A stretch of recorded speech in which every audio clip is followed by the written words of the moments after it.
and this episode of Outside Every Day with SOREEL is brought to you by Logos Public Charter School's Community Garden Program. I am the garden coordinator here at Logos Charter School, and with this video series we're hoping to connect and learn with nature every day.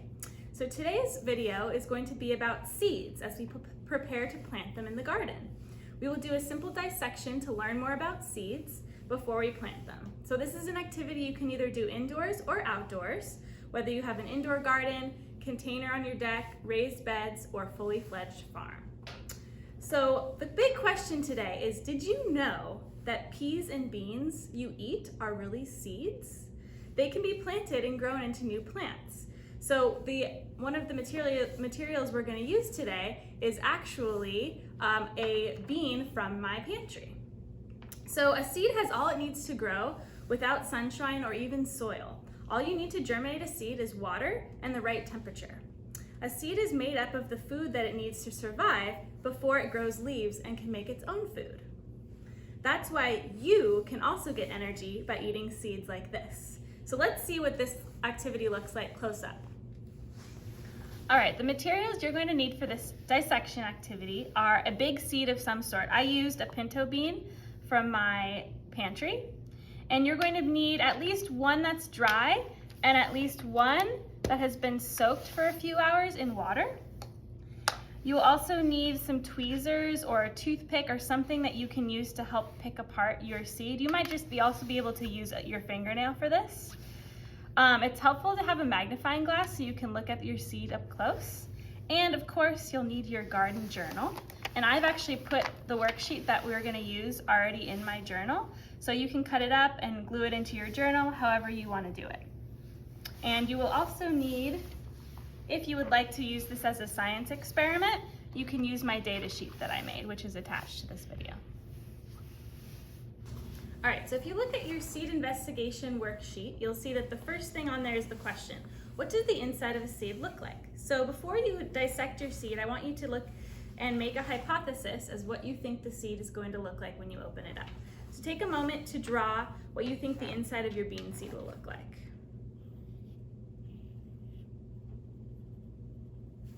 And make sure that you have all of your materials, so cross them off as you go along. You have your wet pinto bean seed, you have your dry pinto bean seed, you have your hand lens, and you have a toothpick or some sort of forceps that you can use to look at things.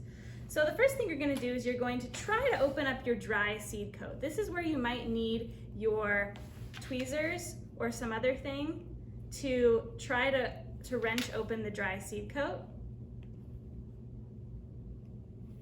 As you can tell, it's pretty hard to do that. And actually, that's an important thing to keep in mind as you get to learn more about seeds as to why water is important. So in order to demonstrate that, I'm going to show you guys how to dissect your wet seed coat. So the seed coat is the outside layer of a seed, and if the seed is wet, you should be able to very easily peel the seed coat off. So you can pause the video if you want as you're pulling the seed coat off, and then draw a picture of what it looks like on your data sheet. You can also draw a picture of what it looks like magnified to look at it more carefully and closely. Look out for, is it see-through? Can you look through the light into it? So the next step is to take apart your wet seed. Hopefully it should actually come apart pretty easily. And then you can look at it under the microscope or under the magnifying lens.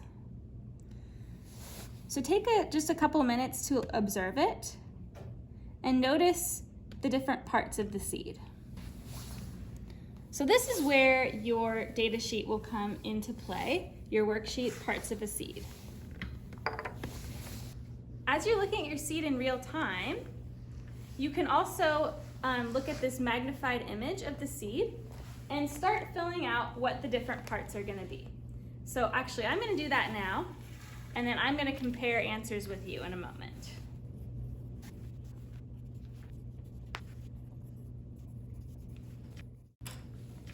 So on your seed science investigation sheet, you should see the words that we're going to use to fill out this worksheet: seed coat, root, leaves, and food. which the scientific word for that is cotyledon. So compare your answers to what I have written on mine. The outside of the seed is called the seed coat. It protects the seed from anything that is going to cause it to rot, or might even prevent bacteria or other small insects from eating the seed. And notice it comes off right away when it's wet. So that is actually an indication that a seed is ready to grow when it gets moisture. And then, as you probably could see in your seed, there's a little tiny leaf looking thing. It's not green yet, but it is ready to be green soon when it sprouts. So that is this part. These are going to become leaves. There's also a little place right here. This was going to become the root. So that's actually the first thing that's going to come out of the seed when it germinates. And finally, most of the seed is made up of the cotyledon, or the food that the seed uses to grow before it starts making food from the sun. Now that you've gotten to look at a seed up close, let's give some more seeds their next chance at life by going out into the garden and planting them. There I will show you some decisions that I make when I am planting my garden.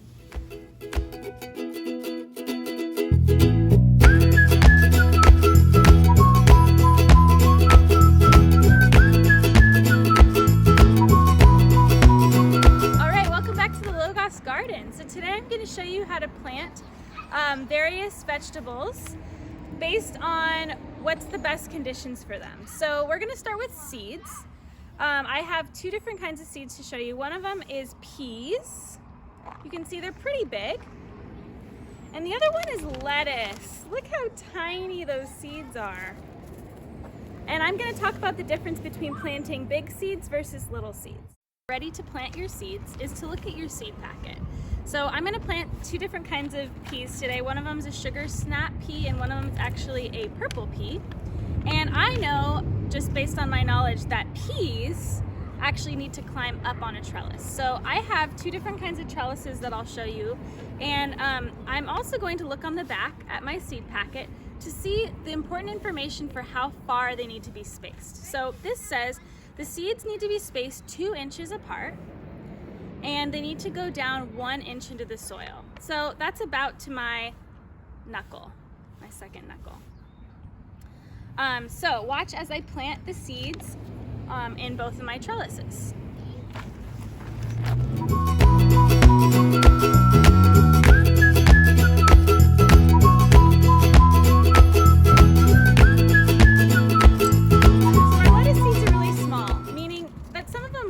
Germinate and some of them might not.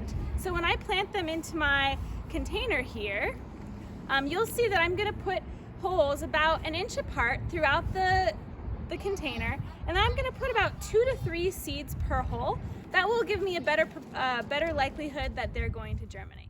So as you can see, these lettuce seeds are a lot smaller. So check on your seed packet to see how deep they need to be placed and how far apart. I've already kind of put some holes in there. They're about 2 inches apart. I'm going to put about 2 or 3 seeds in each hole. It can be more than that. I'm just giving these seeds plenty of chance to germinate, and some of them might not germinate.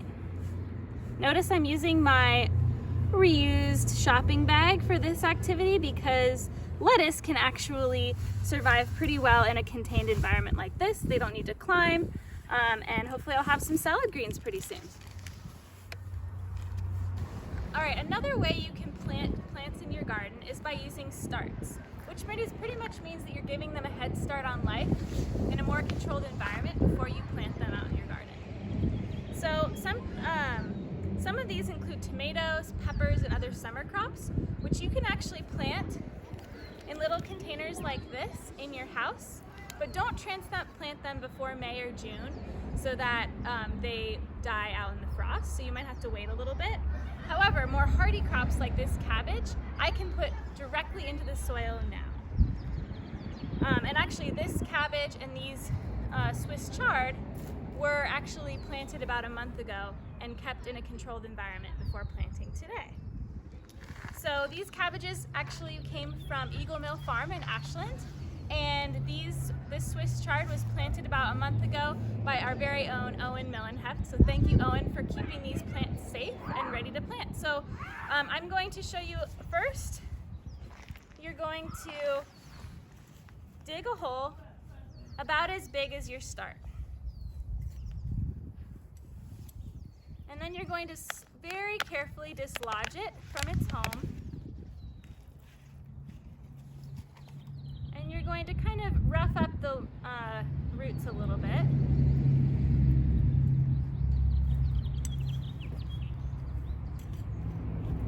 You're going to place your start into the soil and then cover it back up with dirt. And I'll do that also with the Swiss chard.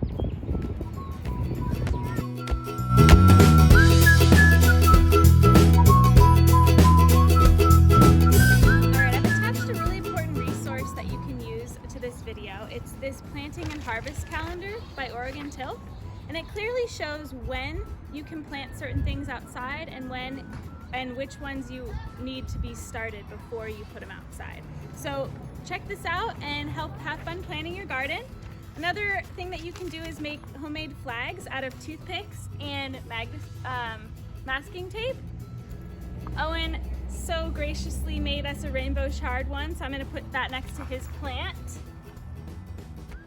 and so that we know exactly what it is in the garden. I hope you have fun planting your garden. It's so empowering to be able to grow your own food. Next week, we're going to talk about weeding, harvesting, and thinning your little plants once they start to grow. So stay tuned. And make sure to keep your eye out for tomorrow's episode of Outside Every Day, as Tara from Southern Oregon Land Conservancy hosts her lesson about snag habitats. And if you liked what you watched, pass it on to someone that you know.